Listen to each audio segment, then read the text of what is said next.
Добрый день, уважаемые абитуриенты! Мы рады приветствовать вас в стенах Башкирского государственного педагогического университета имени Мифтахеддина Акмуллы. Меня зовут Флорид Загидулович Забихуллин. Я являюсь доцентом кафедры прикладной информатики и председателем предметной комиссии по дисциплине информатика и ИКТ в нашем университете. К вашему вниманию я представляю видеоконсультацию по дисциплине информатика и ИКТ. Если вы смотрите этот ролик, то я полагаю, что для своего дальнейшего обучения вы выбрали направление прикладная информатика в менеджменте. Считаю, что вы сделали правильный выбор, и при успешной сдаче вступительных испытаний вам предстоит в ближайшие 4 года осваивать в стенах нашего университета первую бакалаврскую ступень этого престижного направления. Надо отметить, что направление информатика в менеджменте является инженерной, то есть не педагогической, и по завершении обучения вы сможете работать в IT-подразделениях различных организаций. Мы для вас организовали группу в WhatsApp. Адрес вы сможете найти в описании к видео. Там вы сможете задавать вопросы членам предметной комиссии по дисциплине информатика и ИКТ. Мы сегодня коснемся процедурных требований. Вы получите советы по подготовке к экзамену. Узнаете, на какие темы больше всего следует обратить внимание. Рассмотрим также литературные источники и примеры того, как лучше отвечать на вопросы экзамена. Все это для того, чтобы вы могли лучше сориентироваться и оценить свои возможности. Вступительные экзамены проходят дистанционно. Доступ к экзамену по дисциплине информатика и ИКТ будет открыт согласно утвержденному расписанию 27 июля 2020 года с 9 до 15 часов по местному времени. Попытка сдачи только одна. В течение 60 минут вам предстоит ответить на 30 вопросов теста. Система оценки 100-бальная. Прежде чем приступить к обсуждению программы вступительных испытаний по общеобразовательному предмету информатика и ИКТ, я решил поступить нетрадиционным способом, не как всегда, и начать с литературных источников наш обзор. Я хочу напомнить, что есть такой сайт, надеюсь, известный многим абитуриентам или всем абитуриентам. Называется этот сайт «Решу ЕГЭ». Среди прочих предметов здесь есть и информатика. Приведены темы.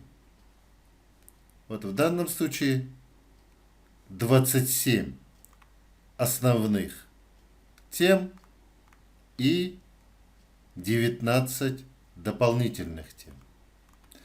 Все эти темы так или иначе могут быть вовлечены в тестах, вступительных тестах в наш вуз.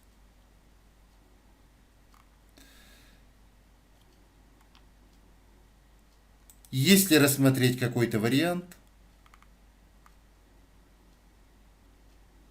попробовать его решить,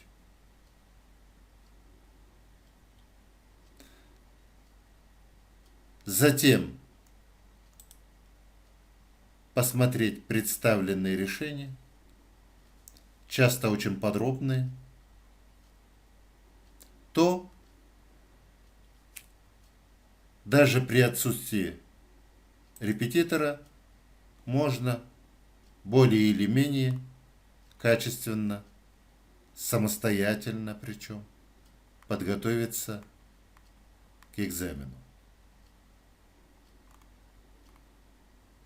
Напомню еще раз. Этот сайт очень распространенный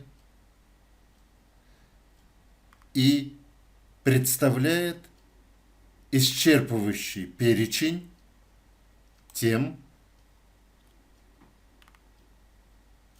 школьной программы, которые, как правило, бывают в вступительных экзаменах. Другое дело – сложность задач. Сложность задач может отличаться. Какие-то задачи могут быть чуть проще, другие задачи чуть сложнее. Постановка задач может отличаться. Итак, рекомендую сайт Решу ЕГЭ. Вернемся к программе. Программа вступительного испытания по общеобразовательному предмету информатика и ИКТ. Экзамен проводится в форме тестирования. Результат вступительного испытания оценивается по 100-бальной шкале. Время проведения 60 минут. Количество заданий в тесте 30. Если вы помните, время проведения с 9 до 15. А для теста достаточно 60 минут. Крайний срок начала теста может быть в 14:00. Иначе времени просто не остается. И система тестирования, скорее всего, не пропустит абитуриента к тестированию позже 14:00. Мало того, я вам советую не оставлять даже до 14:00. Крайний срок, где вы можете начать, это 13:00. Крайний срок. Замешкаетесь, потеряете время, компьютер зависнет, интернет пропадет, всякое может быть. Лучше всего начать в 9 часов. Рассмотрим основные разделы нашей программы. Основы теории информации и информационных процессов. Основы математической логики. Алгоритмизация и программирование. Технические и программные средства персональных компьютеров. Информационно-коммуникационные технологии. Рассмотрим подробнее каждый из этих разделов. Раздел 1. Основы теории информации и информационных процессов. Особое внимание здесь надо обратить на второй пункт. Система счислений. Позиционные системы счисления, непозиционные системы счисления, десятичная, двоичная, восьмеричная, шестнадцатеричная система счисления. Перевод чисел из одной системы счисления в другую, двоичная арифметика, прямой и обратной дополнительные коды. Для того, чтобы сравнить несколько чисел с различным основанием, нужно привести их к одному основанию. Например, к десятичному. Иногда бывает удобнее или быстрее не к десятичному переводить, а к какому-то другому основанию.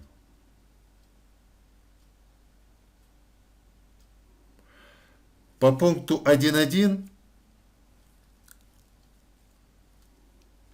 часто требуется определение, дефиниции, основные, распространенные из школьных учебников. Единицы измерения информации, биты, байты, килобайты, мегабайты, гигабайты и так и далее, их тоже надо знать. Задачи на пункт 1.3 часто звучат следующим образом. Сравнить какое-то число в байтах с каким-то числом в мегабайтах, например. Прежде чем сравнить, конечно же, придется мегабайты перевести вначале в байты, потом только сравнить. Второй раздел. Основы математической логики. Этот раздел очень важен для вуза. На этот раздел задач может быть чуть больше, чем вы могли ожидать. Первый пункт. Основные понятия и область применения математической логики. Объекты и операции высказываний. Алгебры и логики.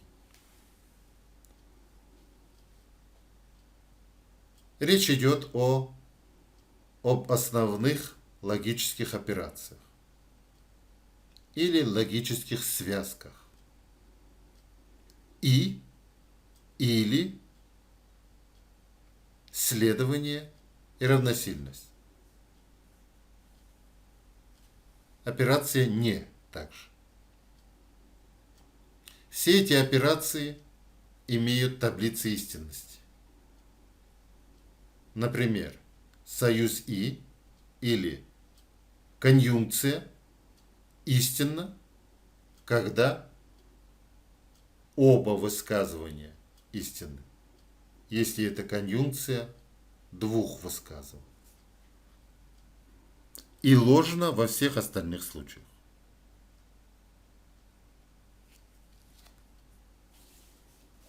Если речь идет о более сложных логических формулах, где есть скобки, есть несколько логических операций, и требуется упростить такую логическую формулу, то в данной задаче, задаче такого рода, от абитуриента требуется знание логических законов, логических формул для преобразования.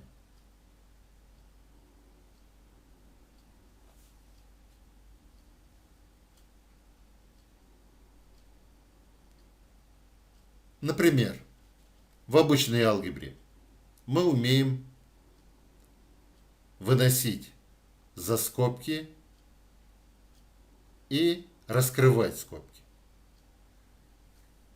по определенным законам обычной алгебры.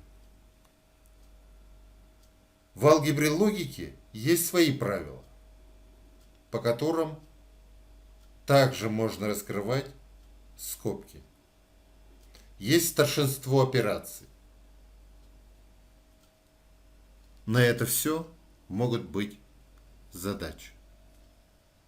Готовьтесь. Третий раздел.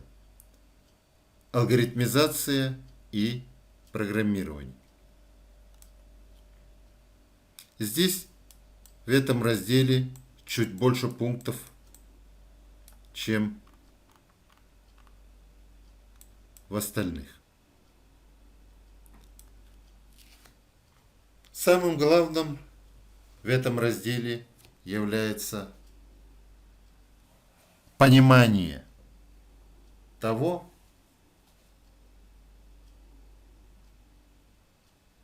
как вообще может выглядеть алгоритм. Что такое алгоритм? Какие алгоритмы бывают? Линейные, разветвляющиеся, циклические. Какие виды циклов? Какие частные случаи ветвления? Как выстраиваются встроенные ветвления?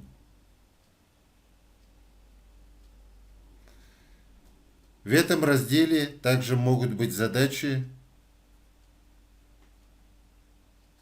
на то, чтобы по готовой блок-схеме получить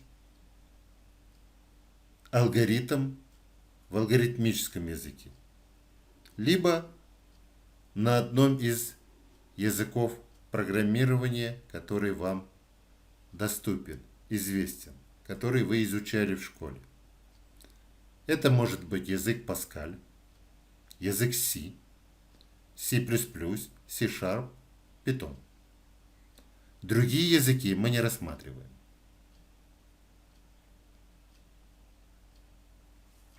Также могут быть задачи, в которых по имеющемуся алгоритму надо построить блок-схему. Или определить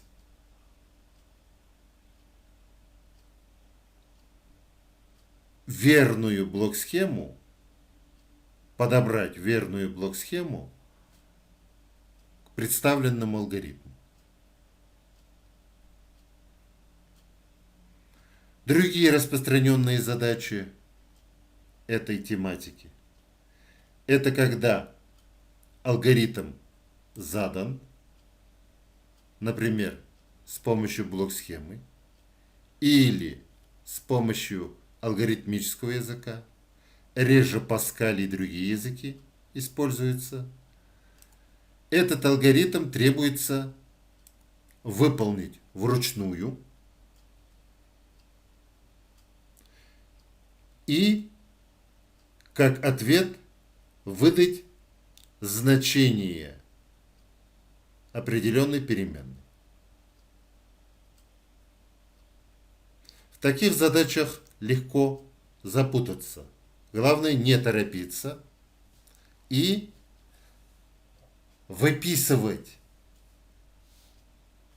последовательно выписывать различные значения одних и тех же переменных в алгоритме. Например, в алгоритме участвуют переменные ABC. В ходе выполнения алгоритма эти переменные меняют свое значение. Не нужно стремиться держать все значения в уме. Их много, как правило. Лучше их записывать в некую таблицу.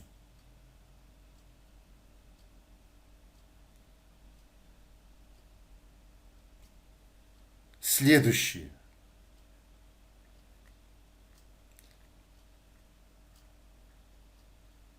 К этому разделу также относятся задачи на составление алгоритмов.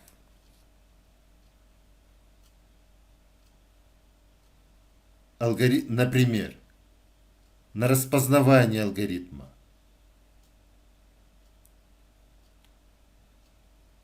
Какого? На упорядочение одномерного массива, например. Задан некий алгоритм, который работает с одномерным массивом.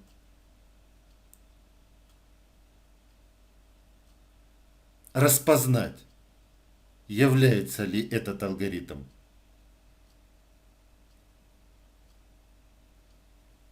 алгоритмом упорядочения по возрастанию, упорядочения по убыванию, упорядочения по неубыванию, упорядочение по невозрастанию.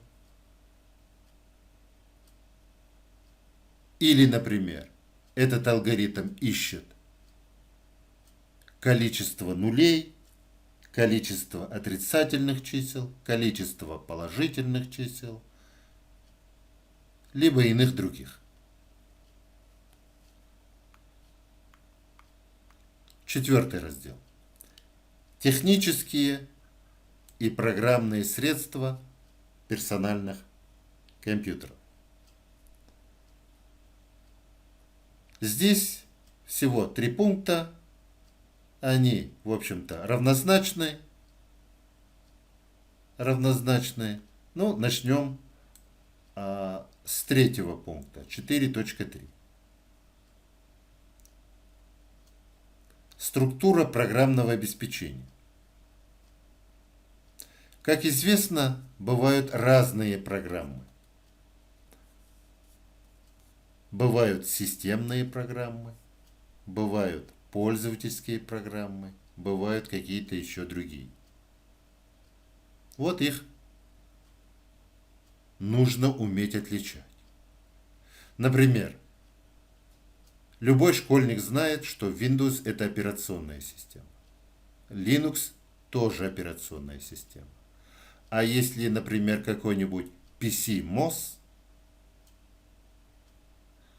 то это тоже операционная система. Какая? Графическая операционная система или текстовая операционная система? Используется она с процессорами Intel или не используется? Какую файловую систему поддерживает? Задачи могут быть любого порядка. Устройство ввода-вывода информации, дисплей, клавиатура, принтер, сканер, сети. Ну, задачи такого рода, как правило, не сложны. Просто нужно распознать, что есть сканер, что есть принтер.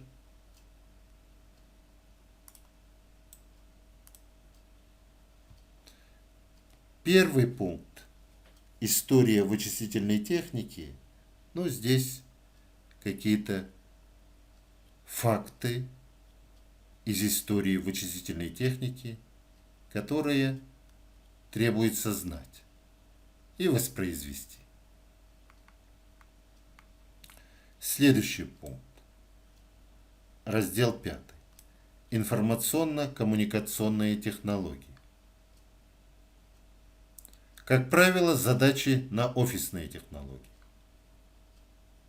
На Word, на Excel, на PowerPoint, на Internet Explorer и другие базовые программные продукты. На их функционал. Распознавание функционала. Умеет ли данный программный продукт делать определенную операцию или не умеет? Выбрать из перечня. Либо в перечне указывается, как это сделать, и вы должны будете выбрать, к какому программному продукту это относится. Эти задачи традиционные, здесь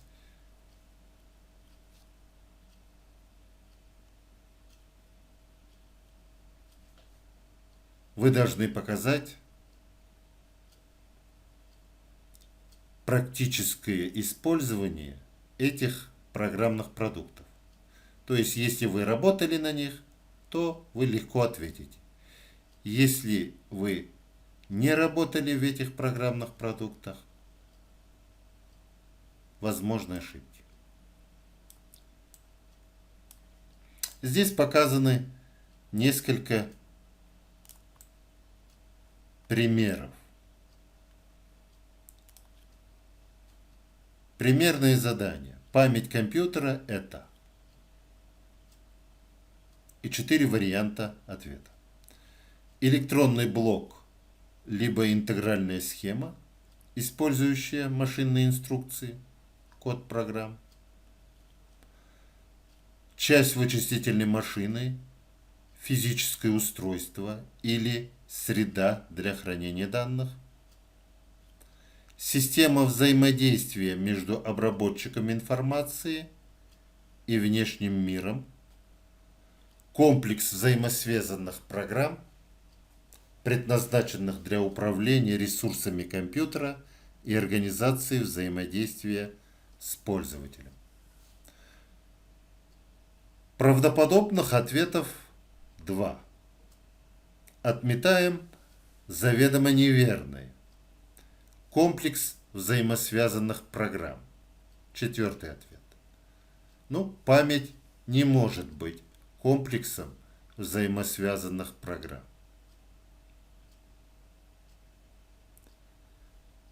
Далее. 1-й ответ. Электронный блок, либо интегральная схема. Похоже. Память можно считать интегральной схемой. Электронным блоком тоже. Далее. Исполняющая машинные инструкции. Код программ. А здесь уже не то. Память ничего не исполняет. Исполняет процессор. Ответ не подходит. 2-й вариант ответа. Часть вычислительной машины. Память – часть вычислительной машины. Да, безусловно. Физическое устройство. Память – физическое устройство. Да, безусловно. Или среда для хранения данных. Память для хранения данных. Да, безусловно. Оставляем пока этот вариант, как один из возможных. Обсудим 3-й. Система взаимодействия между обработчиком информации и внешним миром. Опять-таки, система взаимодействия больше похожа на процессор, а не на память. Память не взаимодействует. Память хранит. Наиболее верный ответ – 2-й. 2-й пример. Какое наибольшее количество символов может содержаться в кодовой таблице ASCII? Американский стандарт кодов обмена информацией. Надо вспомнить, сколько бит информации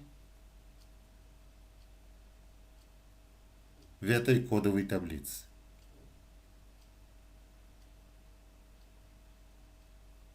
Если вы внимательно вспомните материал из учебника, то есть основная часть такой таблицы, есть дополнительная часть такой таблицы.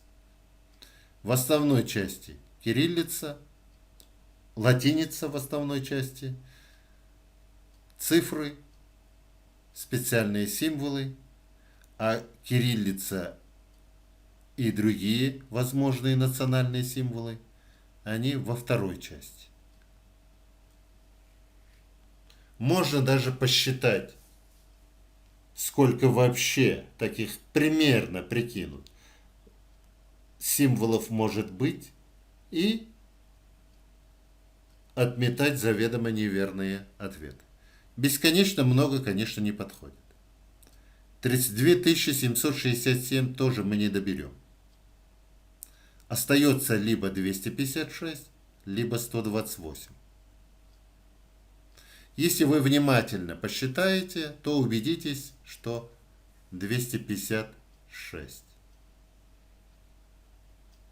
128 в основной части, 128 в дополнительной части. Какими не бывают компьютерные сети? Возможные ответы. Одноранговыми, беспроводными, региональными, квадратичными. Ну, данный вопрос, он из разряда легких. Думаю, здесь все ответят правильно, что компьютерные сети не могут быть квадратичными. Беспроводными они могут, региональными могут, одноранговыми могут. Четвертый пример. Доступ к файлу FTP-NET, находящемуся на сервере txt.org, осуществляется по протоколу HTTP. Фрагменты адреса файла закодированы буквами от А до Ж следующим образом. Здесь нужно вначале выстроить этот адрес, а потом перейти к буквенному коду. Ну, с чего тут начинается? Начинается, наверное, с HTTP, да? Буква Г. Но отбросить сходу один из вариантов не удастся. Все варианты с Г начинаются. Так. Следующее. После HTTP обычно идет двоеточие и двойной слэш. Это В. Отбрасываем четвертый пункт. Остается первый, второй, третий. После этого уже надо смотреть по условию задачи. Доступ к файлу FTP, находящемуся на сервере txt.org.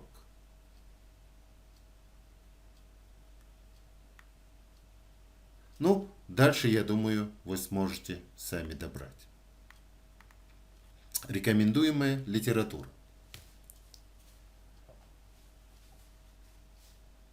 Это любые сборники с решениями или без решений, тестов к ЕГЭ по информатике и ИКТ. В данном случае за 2017 год указан авторы Крылов, Ушаков. Различные справочники для подготовки к ЕГЭ. Про сайт Решу ЕГЭ мы уже говорили. Я бы на вашем месте начал именно с этого сайта. Далее. Ну, вот и все, что надо было бы обсудить по программе вступительных испытаний.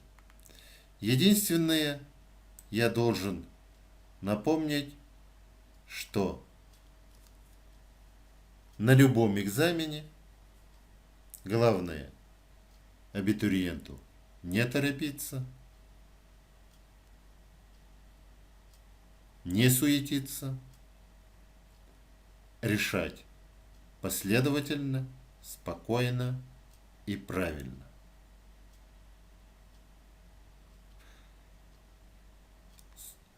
Существуют различные тактики решения.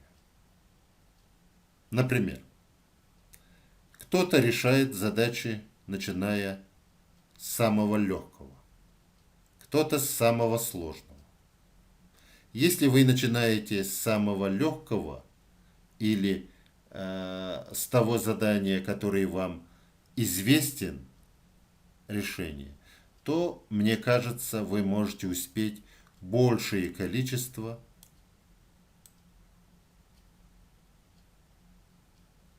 задач решить.